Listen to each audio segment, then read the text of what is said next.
Hello everyone, I welcome you all to this channel. My name is Rupali Thapa and I am a data scientist at VZI Robotics from Haldwani, Uttarakhand. I am sharing my Python series with you all through this channel. So let's start coding with Rupali.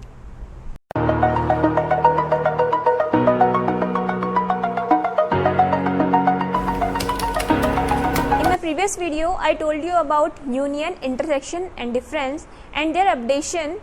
And in my today's video, I am going to tell you about subset, superset, frozen set and disjoint. So let's start today's topic.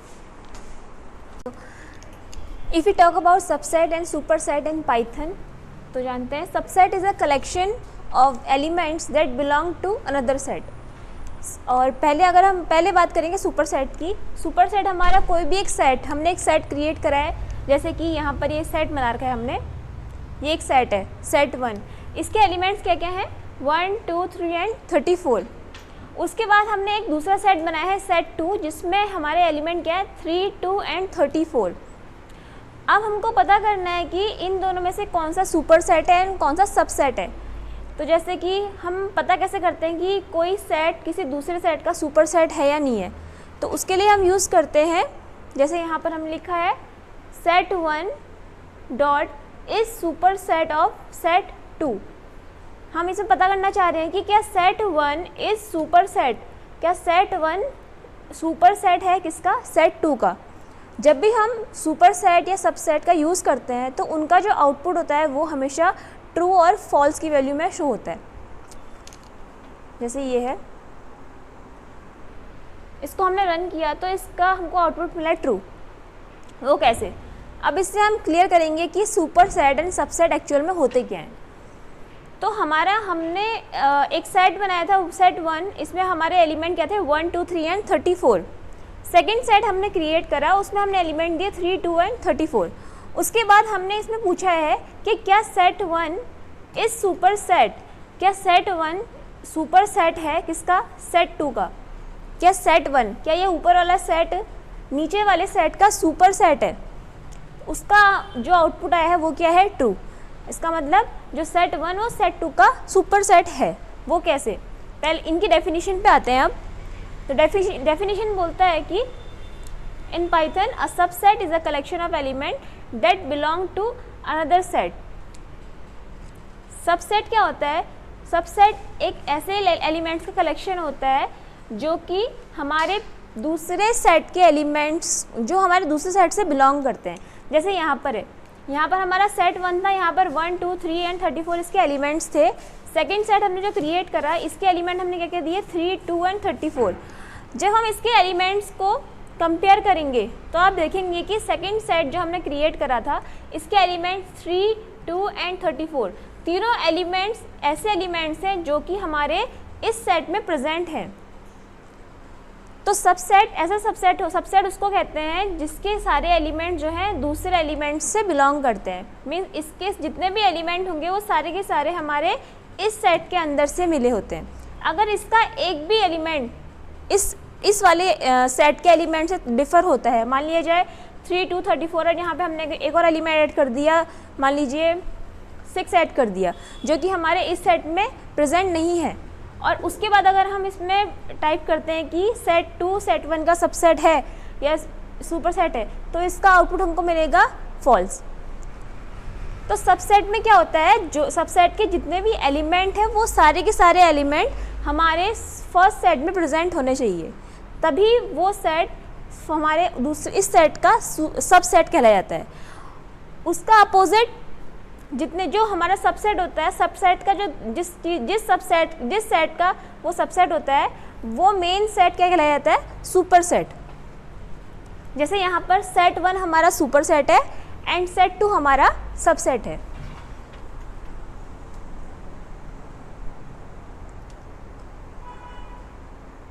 जैसे यहाँ पर भी हमने पूछा है, पहले में इसने सुपर सेट पता करा है कि सेट 1 सेट 2 का सुपर सेट है या नहीं है, तो यहाँ पे ट्रू आया है.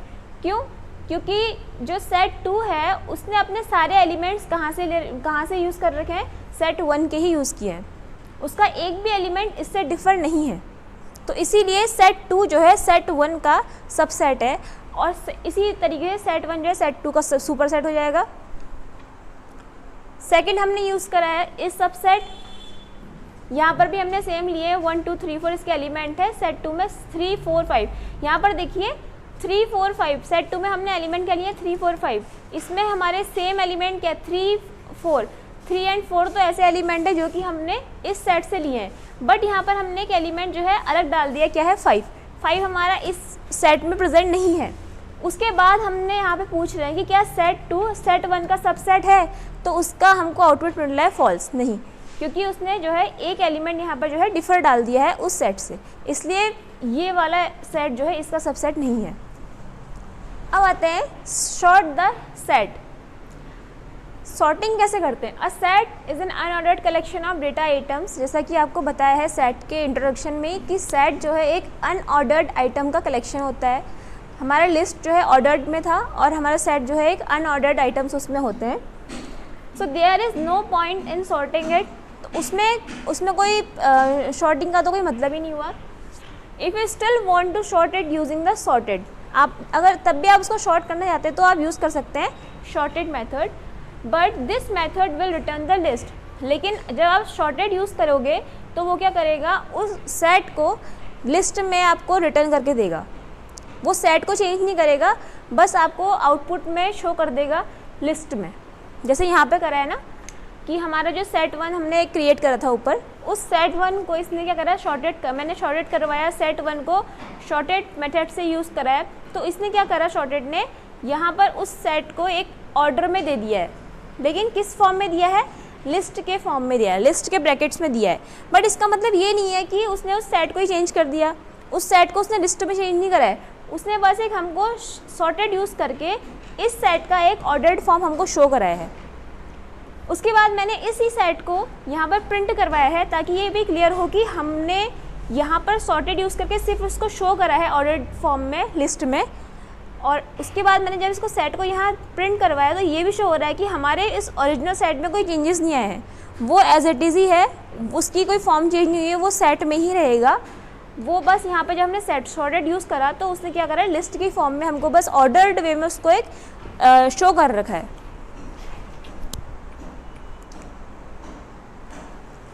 Now disjoint, for finding whether the two sets are disjoint we use dot is disjoint two set two sets having no common elements are disjoint, output will be in true और false. दो set है हमारे पास और उन दो set में क्या होता है, हैविंग नो कॉमन एलिमेंट्स। जब दो सेट में कोई भी कॉमन एलिमेंट्स नहीं होते हैं तब वो क्या होते हैं, डिसजॉइंट होते हैं, और इनका जो आउटपुट होता है वो क्या आता है, ट्रू और फॉल्स में हमको मिलता है। जैसे यहाँ पर है सेट 1 है हमारे, ये यहाँ पे हमारे एलिमेंट्स हैं, सेट 2 में भी कुछ एलिमेंट्स हमने डाले हैं। उसके बाद हमने यूज़ करा है इस डिसजॉइंट वाला मेथड, यहाँ पर हम यूज़ करेंगे, पहले हमने लिखा एक सेट का नेम लिखा डॉट क्या सेट 1 इज़ डिसजॉइंट सेट 2। अब इसको रन करते हैं, इसका आ रहा है आउटपुट हमको फॉल्स। इसका मतलब इसमें कोई ना कोई एलिमेंट क्या है, कॉमन ज़रूर है। अब चेक करते हैं इसमें, देखिए सेट 1 और सेट 2 में 20 कॉमन है एंड 15 भी कॉमन है, 8 भी कॉमन है, तो यहाँ पर हमको कॉमन एलिमेंट शो हो रहे हैं, इसलिए इसका आउटपुट हमको क्या मिल रहा है, फॉल्स मिल रहा है। इसका मतलब जैसे कि मैंने बताया डिसजॉइंट क्या करता है, हमको ऐसे सेट के बीच में डिसजॉइंट होता है जहाँ पर हमारे दोनों एलिमेंट्स क्या है, कॉमन नहीं होते हैं। जब इनके एलिमेंट्स दोनों में यूनिक होंगे तब इसकी वैल्यू क्या होगी, हमको ट्रू शो करेगी। अदरवाइज़ अगर इसमें एक भी एलिमेंट कॉमन हमको शो होता है तो वहाँ पर हमको आउटपुट क्या मिलेगा, एज एन फॉल्स मिलेगा। जैसे इसको हम रन करते हैं,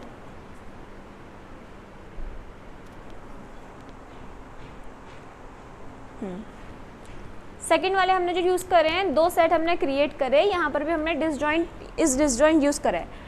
अब यहाँ पर हमको क्या मिला है एज एन आउटपुट, ट्रू हमको एक वैल्यू मिल रखी है। ट्रू कैसे मिली है, देखिए इनके एलिमेंट हम कंपेयर करते हैं, 24 6 10 8 15 11 2 3 66 4 32 एंड 3। इसमें हम देखेंगे कि इन दोनों सेट में कोई एक सिंगल एलिमेंट भी कॉमन नहीं है, इसीलिए इनका जो आउटपुट है हमको एज ट्रू मिल रहा है। सो डिसजॉइंट से हम यही समझते हैं कि जब भी हम डिसजॉइंट यूज़ करते हैं, डिसजॉइंट हमको दो सेट हमारे डिसजॉइंट तभी ट्रू होते हैं जब उनकी दोनों एलिमेंट्स में कोई भी एलिमेंट्स कॉमन नहीं होता है। अगर उसमें एक भी एलिमेंट कॉमन हमको शो होता है तो वो क्या होते हैं, फॉल्स हमको एज एन आउटपुट मिलता है।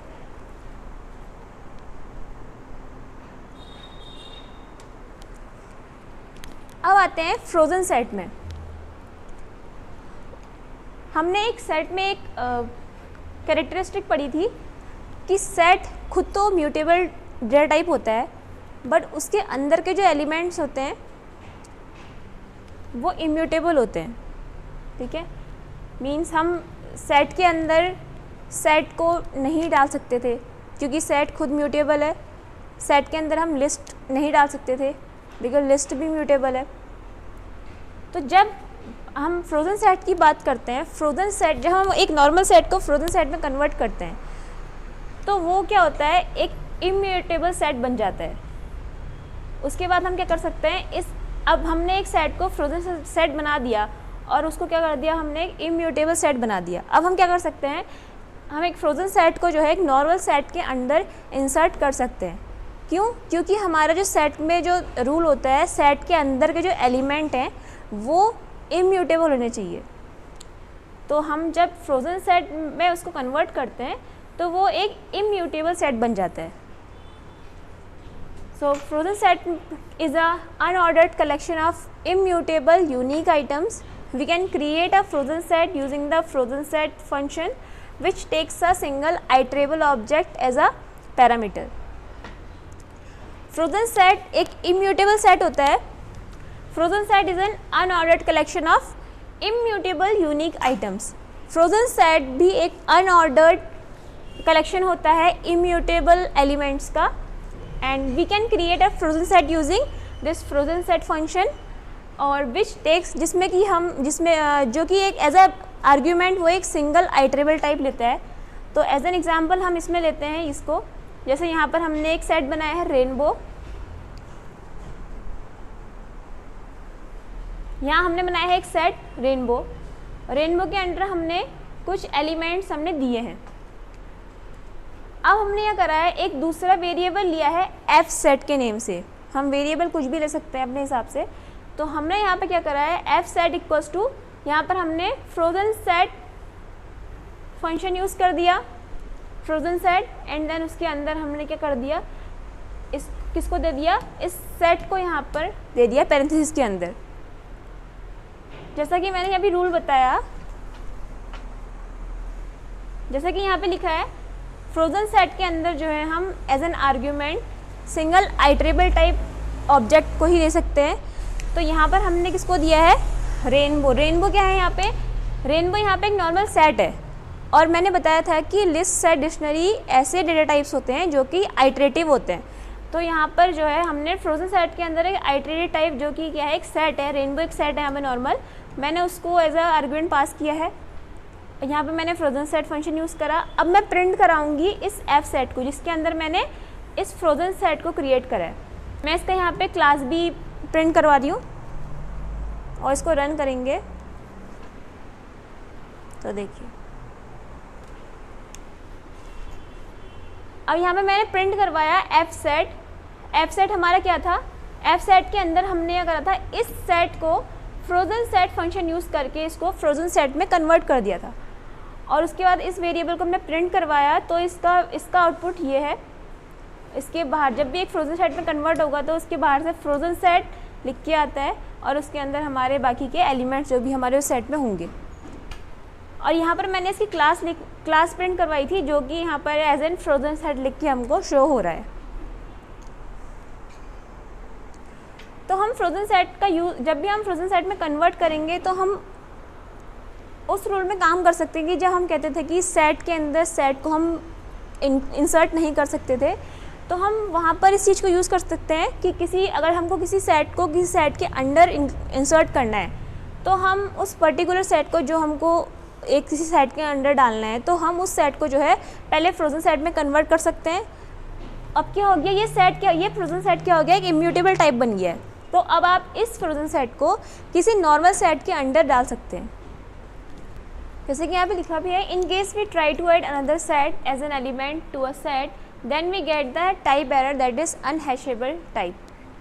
तो जब भी हम सेट में कोई दूसरा set as an element add करना चाहते हैं तो वहाँ पर हमको एक टाइप एरर मिलती है जो कि होती है unhashable type. This is because the set is not hashable. हम जो सेट होता है हमारा हैशेबल नहीं होता है, और हैशेबल का मतलब होता है hashable object is one whose value will not change during its life time. तो हैशेबल ऑब्जेक्ट ऐसे होते हैं जिनकी वैल्यू में कोई चेंज नहीं कर सकते हैं हम उसके लाइफ टाइम तक, बट सेट में हम चेंज कर सकते हैं, तो वो क्या है, नॉन हैशेबल टाइप ऑब्जेक्ट होता है। Immutable error types are hashable type. तो इम्यूटेबल टाइप जो होते हैं वो होते हैं हैशेबल, एंड जो म्यूटेबल टाइप होते हैं वो अनहैशेबल्स होते हैं। स्ट्रिंग एंड इंटीजर हमारे जो हैं इम्यूटेबल एरर टाइप हैं, वो क्या है, हैशेबल टाइप ऑब्जेक्ट होते हैं। To create a nested set, we can add a frozen set as an item of the outer set. The frozen set is again a set but it is immutable. देखिए मैंने बताया कि frozen set भी फिर से एक set ही होता है, लेकिन वो क्या होता है, एक immutable टाइप set होता है।